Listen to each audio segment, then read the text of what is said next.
Okay, tell me when you're ready. All right. I am ready.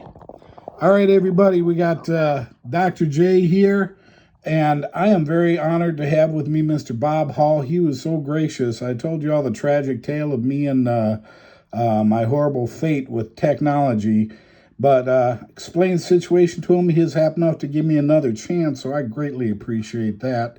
Um, Mr. Hall, for those of Hello. you who are not as familiar, I look at you as one of the big guns of Marvel during my heyday in the 80s. Time doing the Avengers. I did some research. You're on the Champions. You were on Mm-hmm. Defenders. As far as the artwork, you were in the editing team. Um, and responsible for some of my all-time favorite stuff, which we'll get into in a second. But we got the burning question that everyone wants to know, but I'm going to leave them hanging for just a little bit longer. Okay. So, if you could tell me, I just am curious. How did you get into Marvel? What was the situation, and how did you come to find yourself at Marvel? Well, it was because I was in the theater, and as strange as that sounds, I had gone to New York from Nebraska, which is where I now live. I came back to my hometown after 25, 30 years, Wow. and I had gotten a master's degree in theater. I directed many plays, and I wanted to be a director in New York. And got to New York and started looking around and found out that it became clear to me that my friends were um, and others were having, they all had the same problem. Unless you were independently wealthy, which I was not, you had to immediately get a job in an office, usually working temp or something else. In my case, my first job was delivering cards all over the greater New York area that had a calendar on it and how to find WTFM on the radio dial. And I had to try to place these in various stores, all of which usually had already had two or three of these things already. So it wasn't a great job. Uh, and I was looking for something that I could do that was adaptable, that was flexible, that didn't require me to be in an office the whole time. Because what happened to people was if they were any good at all, they would eventually want to hire them. And that was very tempting given that most of us were broke and didn't have insurance and all that sort of stuff. And a few years later, 5 years later, they would find themselves still in the same job, maybe having gotten promoted. Very hard to say, well, I'm going to leave that and pursue that career I always wanted to. So I was determined not to do that. And I was talking it up to my friends saying, what can I do? What can I do? And I had a friend who was very into comics. Now, I'd been into comics a lot when I was a kid, but I'm from that era when you were supposed to give them up when you were about 11 or 12 and become more interested in girls or sports or whatever. Mm. And I had done that and found my legs in the theater. And so I had loved comics, but hadn't looked at them for years. And my friend said, well, you've always drawn. I'd always sketched. I put myself through school doing posters for the theater department and program covers, things like that. Did a lot of scenery design. And he said, well, think about doing comics. You know how to tell a story because of your training in the theater, and you can draw. And I thought, well, I don't draw that well, but I remembered comics from when I was a kid, and a lot of them were very crude. Some of them were brilliant. You had Joe Kubert was doing stuff. Carmine was doing stuff. Uh, Jack was I recognized Jack immediately when I saw his current work. But there were other people that were not, and I thought, well, I can be mediocre. I'll give it a try. And then he gave me a pile of what was happening, which was Barry Smith doing Conan. That was the very first thing that I saw, and not the early Barry Smith. By this time, he was the brilliant Barry Smith. Steranko had just finished his heyday. Um, Obviously, Jack had done everything at Marvel and had just gone to DC. Neil Adams was making everybody weep. He was so good. Bernie Wrightson was just starting off. In other words, it was a renaissance time in comics, and I had to think, I'm not good enough to do this, but I really wanted to be, because it combined everything I had always done in one package. And I thought, all the things I love to write there, I want to learn how to do this. So, and I, in the meantime, had gotten some jobs as a director. I was getting some work from a company called CSC Repertory that's still there. I think a lot of that had to do with my year as a director for them. I'd like to think, I don't know. But I was making no money from it at all. My poor wife was working temp and supporting me. And so I forged ahead with the comic idea. Kept making portfolios, kept getting rejected, went to a lot of cons, met various people. Jerry Conway is the one person I remember who was very helpful, very nice. It meant a lot just to have somebody look at the stuff and say, yeah, you've got promise. That was wonderful. And so I finally got some jobs at Charlton, which was the butt end of the comics business at that time, although they did some, I think, remarkably good stuff. They did. But so many of us got our start there. Byrne, Roger Stern, Bob Layton. I can't retrieve the names right now, but a lot of other people. Jill Stanton comes to mind, yeah. Yeah, I did about 3 or 4 jobs for them. Then, in the back of Marvel Comics, there was an ad that said, John Buscema will be teaching a class in how to draw comics the Marvel way. And it was this little ad that they had posted because I later found out he and Stan were going to do the book, How to Draw Comics the Marvel Way. Yeah. And John felt he needed to teach a class in order to know, he knew how to draw, but he had to really look at what was it that he did and what was something that was unique to him, but what was unique to everybody. What did he need to tell people in that book? And so he taught this class. You had to audition for it and bring the portfolio in, which was scary as hell because John was, of course, one of the great. He was probably the most influential person right at this moment in Marvel because Kirby wasn't there anymore. Yeah. And a lot of stuff, even stuff that wasn't done by John, would end up looking like John. Yes. So I got in the class. I was thrilled. I turned out to be exactly what John had been looking for, which is he had expected people who had a good deal of art experience, but who needed to know how to do sequential art and how to do action. It turned out to be the time when the fans were taking over the business. So almost everybody in the class was a big fan of John's. All of them were talented, but it just turned out that I had the most experience. So at the end of the class, I think John wanted somebody to get a job for Marvel, and he picked me. Wow. And got me the job at Marvel, and that's how I got into it. Wow, that's fantastic. So you actually came aboard Marvel as a penciler then initially? That's right. All right. I was doing the Champions, which was a horrible mistake because it was a group book, and I had a terrible time making the deadlines. But I think they thought because John was the ultimate group book person, he could churn out in breakdown form 5 pages a day of the Avengers, or 3 pages if he was doing finished pencils. I couldn't come anywhere near that. But I think people thought, well, you're trained by John, so let's give him a group book. I lasted, I think, about 3 or 4 issues until they moved me to the supervillain team up, which was a big relief because I could handle that. Now, I'm assuming you can see me on my side here, but I just happen to have my collected edition of the Champions with me.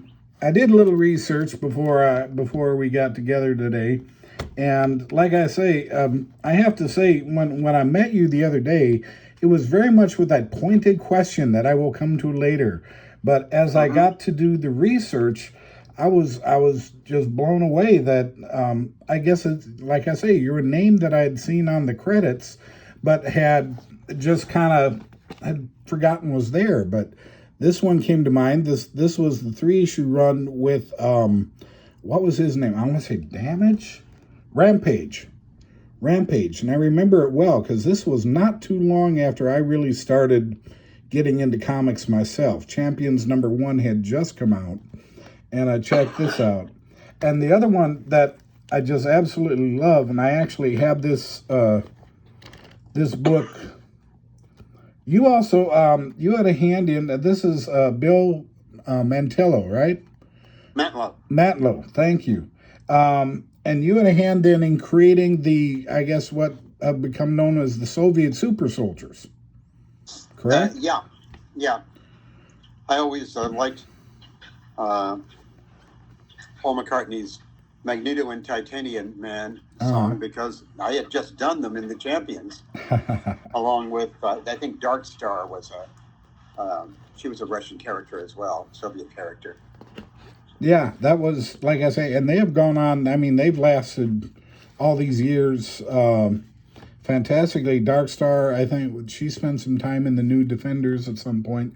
But this one here with Magneto and my personal favorite character, the Beast, that's one that has always stood out to me. I remember well when that issue came out because the Beast, as George Perez drew him, immediately became my favorite character and still is to this day. And when he turned up in that book, The Champions, and the whole concept of Magneto in the supervillain team up, I mean, that's again one of those books that just stands out in my mind. And it was like, wow, that was Mr. Hall. Mr. Hall did that. But yeah, as I recall, I did. They moved me to supervillain team up, which I also the first time I learned about certain things about comic books. There was this kid who was about 10 years old that said, "You're Bob Hall, aren't you?" And I said, "Yeah," because it was on my name tag. And he said, "You know, they've taken you off the Champions and are putting you on supervillain team up." That was the first I ever heard of it. Was from a 10-year-old at a convention. So that sort of thing became much more. That kind of information, fans somehow knew about this stuff long before we did. I was going to say, and that is in the days before the internet. So how did this kid find that out? That's pretty impressive. I have no idea. Some sort of telepath. But anyway, so they brought me back to the Champions to do that, a story that had really started in the supervillain team up. Let's see. Now, I'm trying to see. Now, I thought I had all my goodies laid out here, so I'd have them. If you excuse me just a moment, sir, I need to go back in the vault for half a moment and find something very special to me. Okay, I can't wait. Here it is. Well, while he's gone, I'll tell you the truth about my career. All right. Which all of the things I've just said were a lie. No, they're not true. That's not true. Here he comes. All right. One of my all-time favorite covers, and I did not know it was one of yours, and I'm kicking myself now for not doing my research and bringing it with when I came to see you, is this right here. And I must say that as good as that is and as nice as it is, it's not my cover. It's not your cover? It's not my cover. I did the interior, but that's a Marie Severin cover. Oh, yes, Marie, but that is your interiors then. It's my interiors, yeah. Which, too, again, at that time when this came out, it's a book that has always stood out at me, and even your characterizations of those of the not ready for primetime players were just absolutely spot on. I mean, Garrett Morris's Thor is stuck in my brain forever. That was great fun. That particular issue. I was being an editor at the time, and I was editing Team Up, and Chris Claremont pitched the idea. I presume to Jim Shooter. It came to me as a fait accompli that we were going to do it, and I was damned if I was going to let anybody but myself draw it, because I knew we were going to get to go to 30 Rock and meet those guys. Wow. Which we did, and met them briefly, just really to say, hello, I'm here to draw you. And that was about it. But then later we got to give that cover to John Belushi at the opening night party for Animal House, which he invited everybody involved with the comic to come to that and geek out. And we gave him that cover. And I couldn't, like I say, when I saw that, I thought, oh my God, I used to have that. As you can see in back of me, that's the one of the walls of the man cave. That's all my various autograph books, of which I now don't tell Jerry Conway I said this, but I've got a Jerry Conway autographed Firestorm up there, and he's going to have to move over because I have a new favorite that's going to go on that spot in that wall, and that's this one right here. It is now the double-sided, double-signed, and I'm still going to make them wait, Mr. Hall. I'm going to make them wait because I got two other things I want to do. First of all, I want to just briefly talk about this one because I picked this up from you. I didn't know this existed, but you had it out there for free comic book day, and I took this home, had a chance to read it, and it is just stunning. The artwork in here is amazing. So, Thank you. and I mean, this is you're the to take a line out of the theater. You're the triple threat on this one, right? Quadruple that's threat. What I did with that's what I did with Shadow Man was back in the '90s, which is a different Shadow Man. Mm-hmm. But I got it was the first comic I did that I got to write and draw my own stuff. And in this case, because there was not a looming deadline, I also got to ink it as well, which was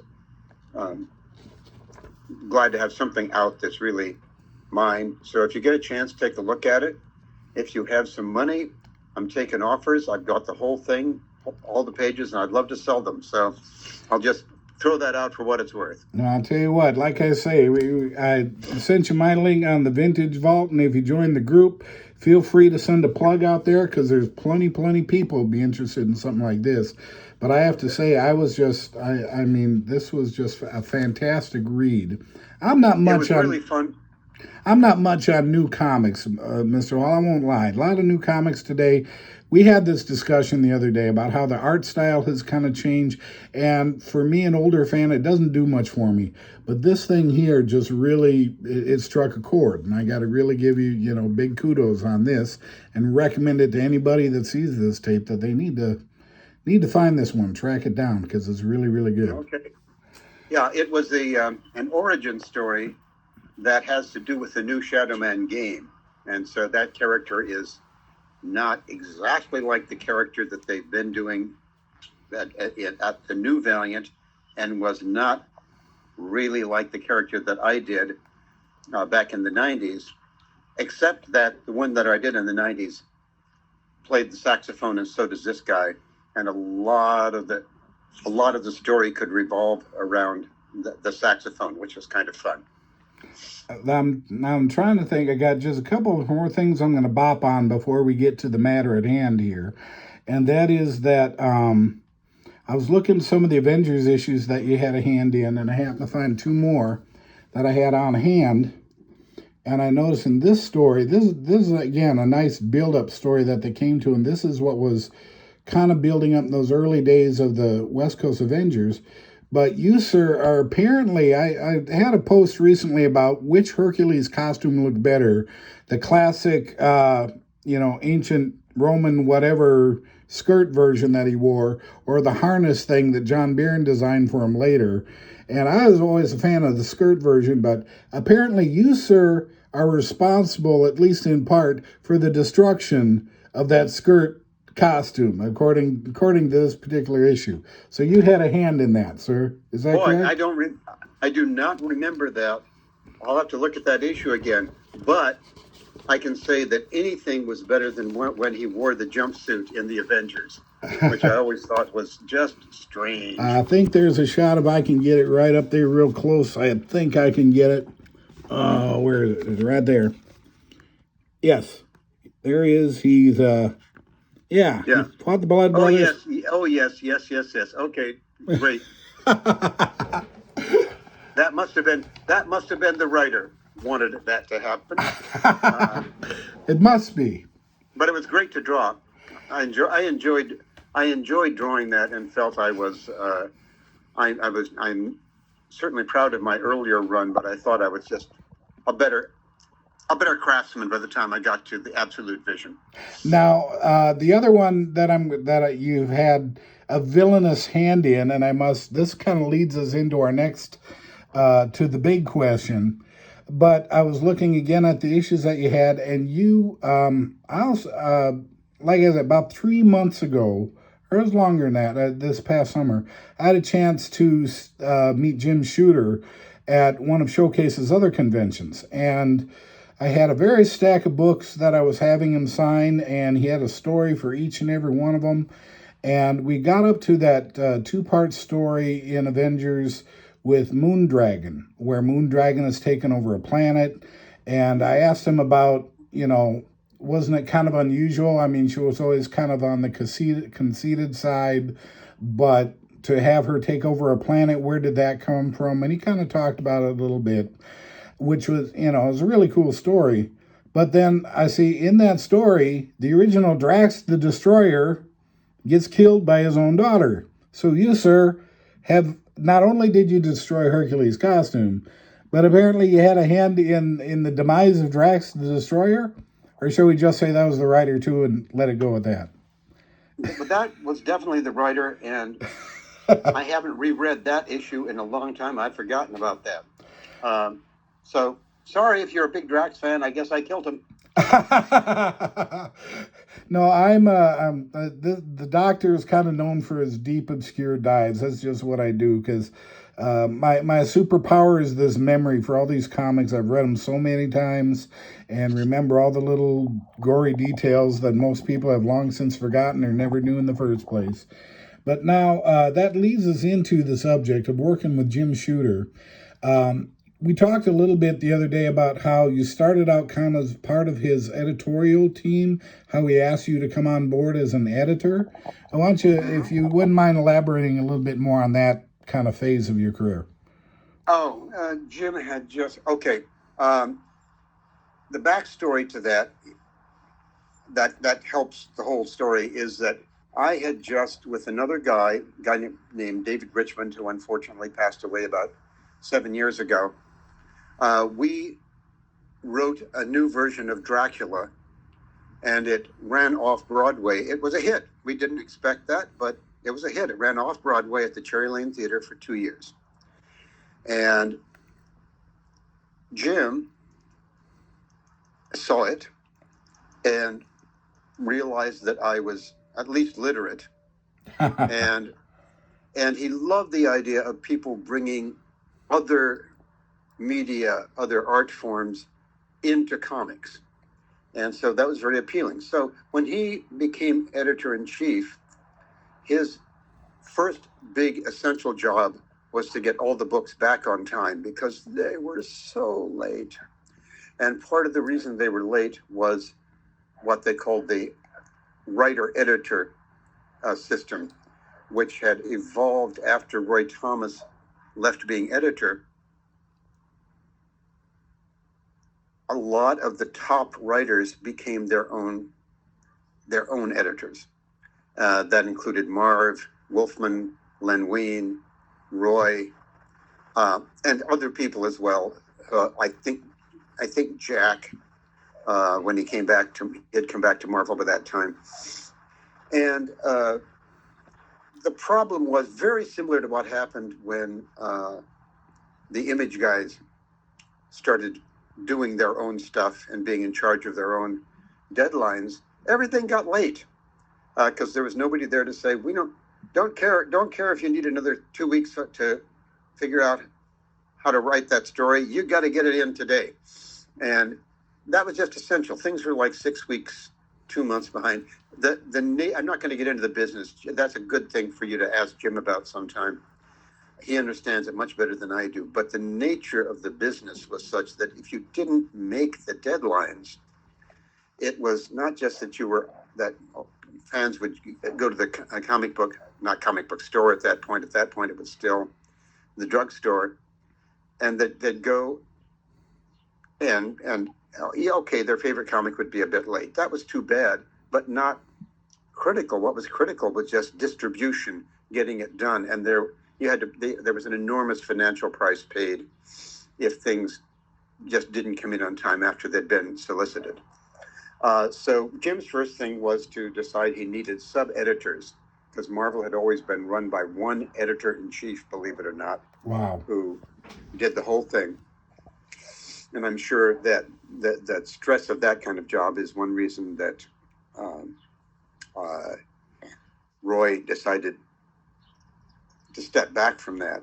And he was a good editor-in-chief. Stan had always had that job. And Stan was amazing. He had that job since the late 40s, when Marvel was called first Timely, and then I'm blanking. What was it Atlas? called during that? Was that Atlas? Atlas. Thank you, yes. Atlas. And of course, that's how the Marvel method started, where you worked from a scenario rather than a completed script, was Stan's way of keeping ahead of everything. So Jim decided he needed at least 3 or 4 sub-editors to help just create a new way for Marvel. It needed a new template for how to run Marvel and how to edit the books. And he wanted me to do it because he'd seen the play, knew I could draw. And he said most of the editors were going to be writers, but I could both write and draw, and that would be a plus for him because he could do certain blah, blah, blah, blah, blah.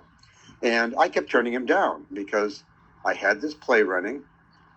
It was running at that time, and it was going to be done in London 6 months from when I would have taken the job. And I think Jim may have thought that I was negotiating by backing off. So anyway, he kept offering me more money, and finally it was offering me more money. If I think back how much it was now, it seems like, oh my God, that was not much money. But boy, it seemed like a lot of money at the time. And I finally said, look, I can do this for 6 months. If the play is done in London, I'm going to go. If it's not done in London, I'll stay longer. But my suspicion is it will be done, and sometime in 6 months, and I'll know plenty of time in advance, I will leave. Will that work for you? And he said, yes, that would be very helpful. By that time, I think he assumed we would be getting things rolling and things on time. So I stepped in and did that. Had a wonderful assistant, Mary Jo Duffy, who as a writer has written a lot of things since then. And really, I learned more probably in those 6 months about how comics were produced than I ever had, and also had that wonderful chance to meet so many of these legendary people who were in the bullpen: Marie, Jack Abel, of course, I'm now trying to think of everybody, and I want to name everybody, and I can't. But you met all those people, plus you got to see all of these things come into the office. Watching the pencils by John Buscema or Gene Colan come through and seeing them prior to being inked was just a big thrill. Plus, sometimes those guys would actually show up in the office. So it was a great gig.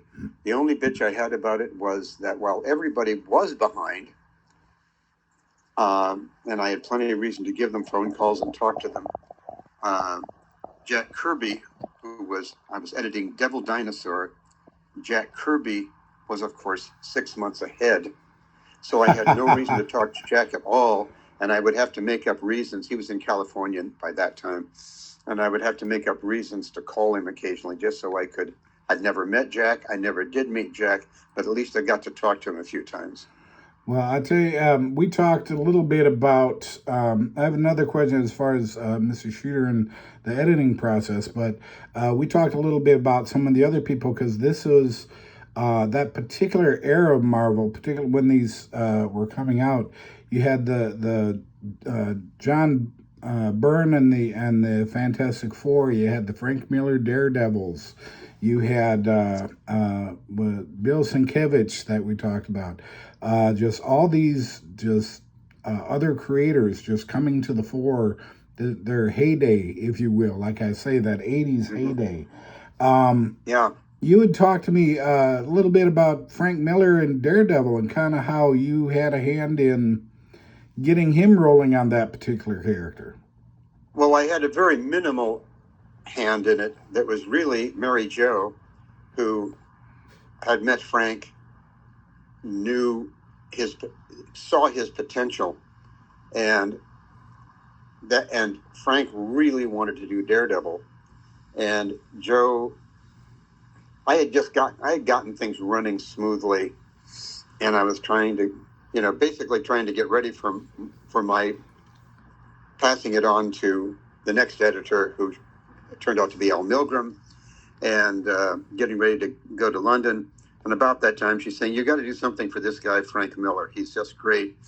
And this, you let it team up, and he could get to do Daredevil and team up, because he really wants to audition for Daredevil." And so after she kept pursuing me, I kept saying, "Oh, fine, Joe. Okay. We'll give him one shot." That was the sum total of my claim that I was part of launching Frank's career, which I suppose it was, but it had mainly to do with saying, okay. Well, if that first door doesn't open, sir, the rest of the journey can't be made. So I have to give you kudos, because that was the first door that was opened, and the rest, as they say, is hysterical. So Yeah, I never mind kudos, but I think Frank's door would have opened if not this way, then it would have opened another way. That door was destined to be opened. Yeah, he's definitely quite a talent. We talked a little bit about him and Mr. Jansen's work, and I was always so impressed with and sometimes feel that we talked about the inkers and how sometimes they're somewhat underrated in my eyes. I mean, Klaus Jansen's contributions to Daredevil and to later on The Dark Knight and those stories, are just equally fantastic, hand in hand with Mr. Miller. The story is created, but the images, I mean, he had a lot bigger hand in the images than at least I used to think. So until I had a chance to meet him recently, too. Now, speaking of which, I have a question for you, and I think it is in the case of this Ultimate Vision storyline.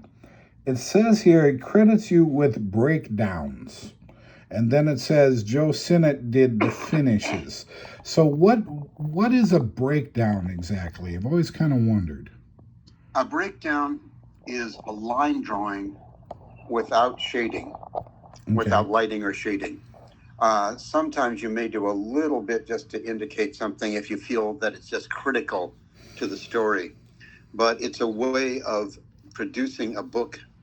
A lot of times you would be getting a story that was, well, when is this going to be due? Well, it was due yesterday, but if you can get it to us in a week or 10 days, that would be great. In that circumstance, I would usually say, well, can I do it in breakdown?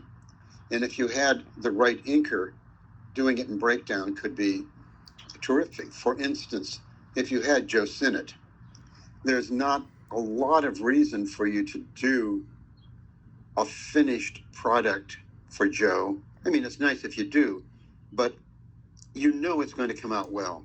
And that it's going to, if you do totally finished pencils, it's going to look like Joe's style. Mm-hmm. If you do breakdowns, it's going to look like Joe's style. Yes. And unless you are insane, having something that is Joe Sinnott's style is not the worst thing in the world that could happen to you. But I did it with other people too. They were like Tom Palmer. If you were working with Tom, again, I think unless you were Gene Colan, which Tom took a different tack with, but if you were doing more standard superhero stuff, doing it with breakdown made sense because it was going to look like a Tom Palmer job. Yeah. And that was a good thing. There was Joe Sinnott and Tom Palmer, to me, are very good examples, again, of what I call strong inkers. It doesn't their style and their contributions are going to come through regardless. There are other inkers out there, and I'm trying to think of anyone that comes to mind off the top of my head. I would say Terry Austin comes to mind, where he tends to be more of a complimentary inker, where if you put him on somebody's pencils, he tends to complement the original artist, like his work with John Byrne, and I've seen some of his work. I think it was with Art Adams, but again, he's more of a complimentary inker, where he complements the original pencils. But both Palmer and Sinnott, I mean, they are absolutely the best, but I mean, definitely a strong inker. Once they ink, you can tell it was them. I think my favorite example of somebody who inked me was Mike Esposito, Mm-hmm. who was a fine inker and a fine craftsman, but he was a full pencil person. If possible, you did full pencils for Mike, and it would look like your pencils. Mm-hmm. And you, I think unless you're a real inking aficionado, there is no Mike Esposito style that you can make reference to. But nonetheless, he was a fine inker, and if you got him, you knew you were going to have a good job done on your work. It's almost more of a collaboration rather than one side strong to the other side. It becomes kind of a 50-50 collaboration. So now, leading into that, I'm almost up to the big question. Tell me a little bit about how Jim brought you on board with the Avengers. How did that come to happen? I haven't the slightest idea. I think why Jim picked me at that point, I really don't know. I got a call. I remember my intention was to leave comics at that point. I had a friend who was the producer of a soap opera called The Doctors. And if you were willing to spend, like, I think it was 2 months or so coming and observing on the show, you would learn how to direct television. And at the end of that period, you would supposedly get a job.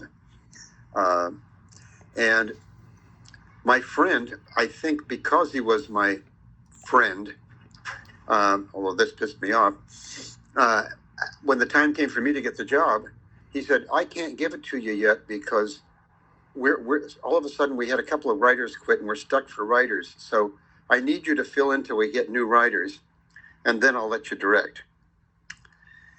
This was after I'd done the play, so he knew I could write drama. So I did, and I worked on the Doctors for close to a month. Then my friend was fired at the end of that first month, and the new producer said, well, I respect that you spent the time, but I don't know your work. I can't let you direct. You can spend another 2 months and go through the whole process again. I went home and thought about that, and that day Jim called me and asked me if I would want to do the Avengers. And so my thought was, you bet, get me out of here. And so I did the Avengers, and I think Jim had very strong feelings about how a group book should look so that people would understand with clarity what was going on. And I think part of it was that he felt I had maybe a little less ego about it than some people, and would at least attempt to follow his instructions, which I did. I felt I will learn something about this. It may not be the way I will do a similar book when I'm on my own, but why not find out what it is that a Jim Shooter wants? Which also, by the way, this was before I did the editorship. No, it was after I did the editorship. Having done the editorship helped me a lot with that, because I already had some experience with Jim coming and saying, tell so-and-so to pull back the camera more, show more of, be sure and establish all the time where they are, blah, blah, blah, all that kind of stuff that Jim was famous for. Now, that's a question that had occurred to me while we were talking, is that how did Jim, were you a known quantity at Marvel at the time Jim brought you in as an editor? Was he already familiar with you? Or yes, he was familiar with my drawing, and I always thought that during the 70s, I thought, boy, did I need to get better. but I think Marvel saw potential in me that I didn't even see, and they kept giving me work. And then Jim saw the play and realized that I could write as well. And also, I think they found out that I was reliable. Yeah, and I think that really weighed heavily when you became an editor, and I think the understanding of you could communicate what he wanted, that tied well into being a writer artist team. And so I mean that's a stroke of brilliance. Now, as I recall the run, I'm trying to remember because the numbers get a little bit skewed. If this was 13, there was the 2 issues prior to that with the Elf Queen, where apparently Yellowjacket, I can't remember if he inadvertently killed her or some way didn't follow the plan, but it must have been then 210 was a Gene Colan issue, which surprised the heck out of me to see Gene, where I've never seen him work on the Avengers before. And that was where Moondragon had attempted to bring in everybody in the superhero world to figure out who the new lineup for the Avengers was going to be. So now we flash forward about 3 months, and Yellowjacket is become somewhat irrational, and he's not making the good decisions, and apparently the decision has come to bring him up on charges for whatever he did during the Elf Queen story. Which I have totally forgotten what it is that he did, but I think it was that he killed somebody, which that was very unusual for a superhero at that time. I mean, if you killed people, you were an outlaw. You were the Punisher. Yes. So, and I think that, like I say, as I recall, so they're going to bring him up on the charges. Now, as I told you, well, before we go any further, I'm going to say exactly what was said. This is not a case of trying to find out. I'm going to pan back here just a touch. This is not a case of he said, or trying to compare notes. It's just a different point of view and your perspective. I mean, what was interesting to me and wanting to talk to you about this was just to get your perspective. I had talked to Mr. Shooter. He gave me his perspective, and I found it very interesting, especially talking about any different number of issues like Moondragon deciding to take over a planet and the decision to go the direction that you did in Avengers 213.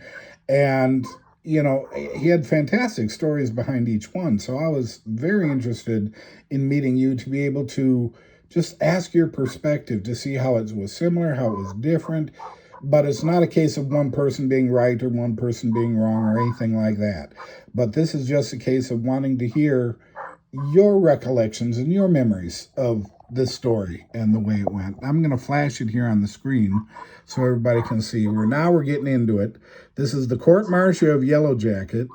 And as those of you who are probably familiar with, this is, I call it the infamous, shall we call it spouse abuse issue, where there's a scene in this book in which Yellowjacket actually hits Wasp, and she comes to the court-martial sporting a black eye.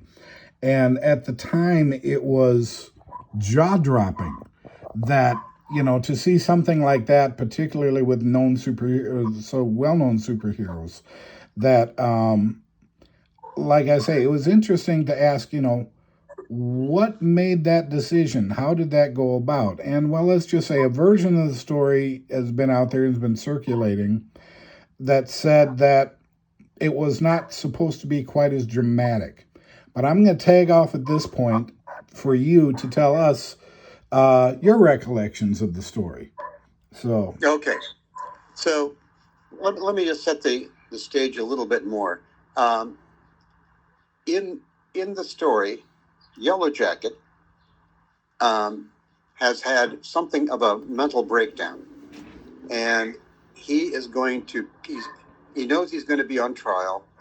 He is constructing this huge robot that secretly that's going to show up at the Avengers meeting and attack everybody.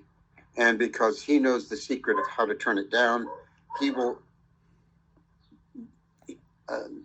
press the magic button, the robot will fall over, and he felt, absolved himself because he will have been a hero and saved everybody.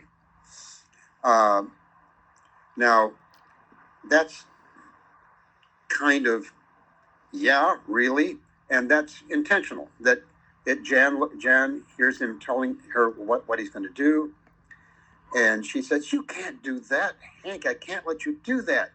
And she grabs his arm and says, "I can't. I've got to stop you." That much is clear. And why Yellowjacket was selected, to me, is clear. He, if you remember, had amnesia once before. He's had certain kinds of mental problems elsewhere in his career. Remember, she was going to marry this new character named Yellowjacket that nobody was recognizing as Hank Pym.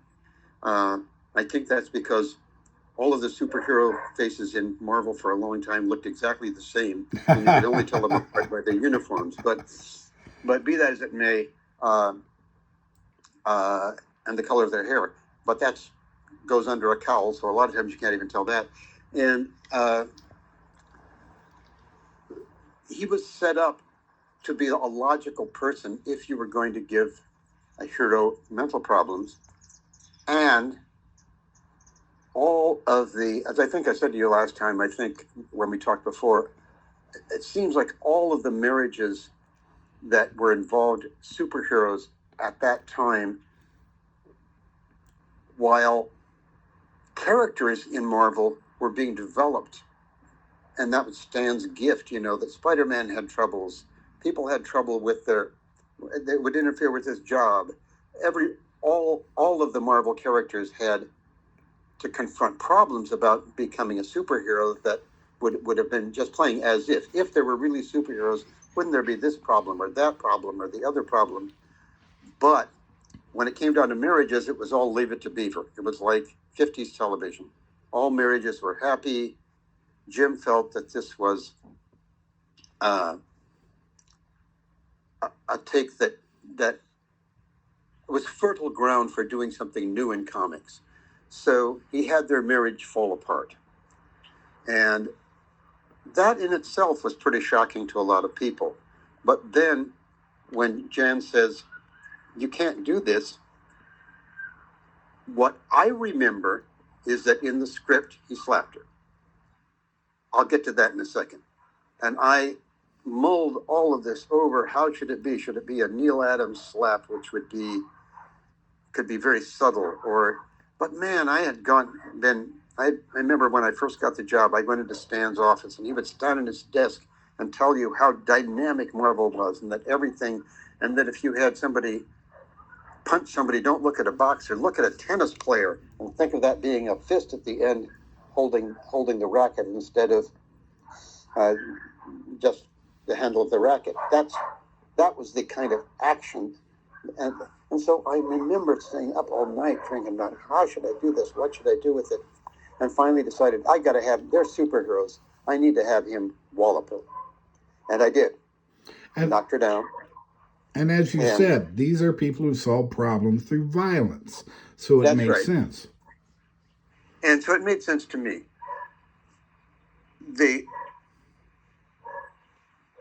Now let me back off for a second. I've been married before. I have a wonderful marriage now. And my first wife is a wonderful person. And we're still very close. And we will get together when I'm in New York. She still lives in New York. And sometimes with other people. And I'll start to tell a story. Because they'll say, "Remember when this or that happened?" And I'll start to tell the story. And she will interrupt and say, "Bob, that wasn't where we were when that happened. It was a completely different place." I'm going to get into details. And she said, "No, you're putting two things together." And now my take on this, because Jim denies that what he wanted was a slap. Denies is a bad word. And Jim's remember. Yes. And in honest his remembrance of it is that that's what he wanted. My memory of it is, no, he wanted a slap. I don't think this will ever be resolved unless Jim somewhere, and Jim seems to have every piece of paper he ever wrote, but he's never shown me that script. I would love to see that. It was, well, it was again, it wasn't a script. It was a 4 or 5 page synopsis of the story. So that also, a lot of little details, it was intended that the artist put that stuff in. So Jim remembers it one way, I remember it another. The reaction was strange to me. Obviously, if you read the next couple of issues, Yellowjacket paid heavily for what he had done. And a lot of it had to do with Jan and that black eye. Yeah. And so the marriage ended. Jim was getting all this feedback from people, and I don't think from the general public. I think it was from the same people now that are out there trolling, and you think, oh, you get 3 or 4 of them, and you think, oh my God, oh, everybody thinks this about this political issue or this or that, the other thing. When in fact, a lot of people who just accepted it for what it was were not the people writing in, and people were writing in saying that Jim was in favor, that it was promoting spousal abuse. How they could make that assumption is beyond me. I agree. But that was, and people were irate. There were a lot of irate people, and I think it had more to do with that. People saw these marriages as being, you know how fans are. Comic book fans can get very, very into this stuff, and so it was like somebody had broken up their parents' marriage, or their marriage, or a beloved character, Hank Pym, was no longer the same guy. I thought this was brilliant. It was taking comics into a place that they were going to go. Jim just got there first. Yes, and Marvel had always been well known for that. Marvel had always been well known for that cutting edge, touching upon the issues, be it Stan and his drug issues with Spider-Man, beloved characters, nothing's permanent because out of the blue, Gwen Stacy. So this had been a very common thing for Marvels, but somehow I think in those latter 70s, early 80s days, it had almost been forgotten, that kind of dramatic surprise. But then in that era, with you and this issue, with Frank Miller and Elektra, that was another one I remember when Elektra was stabbed, dropping my jaw at the time. I can remember the exact place I was. I was delivering a paper route and reading a comic book because I delivered papers. And when I saw that panel, I can take you to the town, to the street, to the house I was standing in front of the day that happened. But I think that Marvel started to get back into that, surprise the readers, particularly with realism. So absolutely, that was brilliant. I think perhaps currently people are a bit tired of watching the characters rearranged and rejiggered and stuff. But yes, at that time it was a new thing, and then people didn't know what to make. Jim, I told you what my take was. Jim's take was, which he now will tell you, was that there was a shrug, that Jan was trying to stop him from doing what he was doing. That, and I just did a recreation of that page for somebody who wanted to see it the way Jim did it. And in my case, in this case, she's holding him back, and I have him just turned around, and he's trying to push her hand away, and instead he ends up pushing her back, and she hits her face against some of the machinery, which is again what Jim described as happening, that it was accidental. And so I respect that and enjoyed being able to do that version of it. Although my take is that Jim is a damn good writer, and that as a good writer, the idea that it was totally accidental is a very different take on whatever comes next than if he actually slapped her. Because it's a very, okay, they can court-martial him for something that happened in a previous issue. They can really go to town on the fact, what were you doing with this giant robot? Are you out of your mind? Well, yes, you are. But there's a place where Thor says, I forget exactly what the words are, woman, did he strike thee? And that, to me, was the line of dialogue that Jim wrote. Yes. That took you right into whatever happened next, because that was a gut emotional thing. And to me, it just is a better story if Hank did it on purpose, although I could certainly see him being, in the new version, I had him saying, why did you make me do that? Which is a very typical abuser line. Why did you make me do that? Are you all right? Are you all right? Are you okay? And she says, very quietly, yeah, I'm okay. But that half of her face was in shadow. And he says, good, then let's go because we're late. And she thinks, oh, Hank. Yeah. And so that probably, if I were to redo it now, if I could redo that story, I probably would still, if Jim said, no, don't do a slap, I wouldn't do it. But if somebody were saying, okay, do it how you think it should be done, I probably would still have a slap. I would be much more able now to draw a definite slap that didn't knock her down, but was like a sudden, like, oh my God. And that he would then say, in effect, say, I'm sorry, but you made me do it. and go on with making him be that kind of a wife abuser who never feels he's responsible for the violence he's committed. Plus, you have to remember, this is probably the one and only time that ever happened. Now, certainly we don't remember it ever being set up that was the nature of their relationship. So that's my story. I respect Jim's version of it, and I can't contradict it. My memory from 40 years ago is slightly different. And we've gotten together on panels, and we've gotten together, and I'm very fond of Jim. Jim's been my very good friend for a long, long time, and I would not for the world contradict him. It's just not what I remember. That's fantastic. Now, first of all, you said when we talked before, you said that you would maybe find a way that you have a photo of that picture, that page, and you said you'd find a way to text it, send it, post it, something. I'm going to hold you to that, because I'd really like to be able to see that and share that with all the people that have an interest in this topic. So I'll get it to you in the next couple of days. That sounds fantastic. Now, the other thing, it was another point that we made when we were talking before, is the fact that was the catalyst.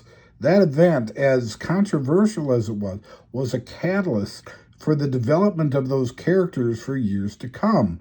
Now, of course, Hank Pym went well with the idea of, he realized eventually that he was not a superhero, that he was a scientist, and then even went so far as to become a member of the West Coast Avengers as Hank Pym, rather than as some sort of superhero character, because he knew that his science was his strength. And he eventually came to terms with that. But you also mentioned about how the effect it had on Janet Van Dyne and the Wasp as a character, that was kind of like her low point, and from there it completely transformed her personality. Yeah, she was always the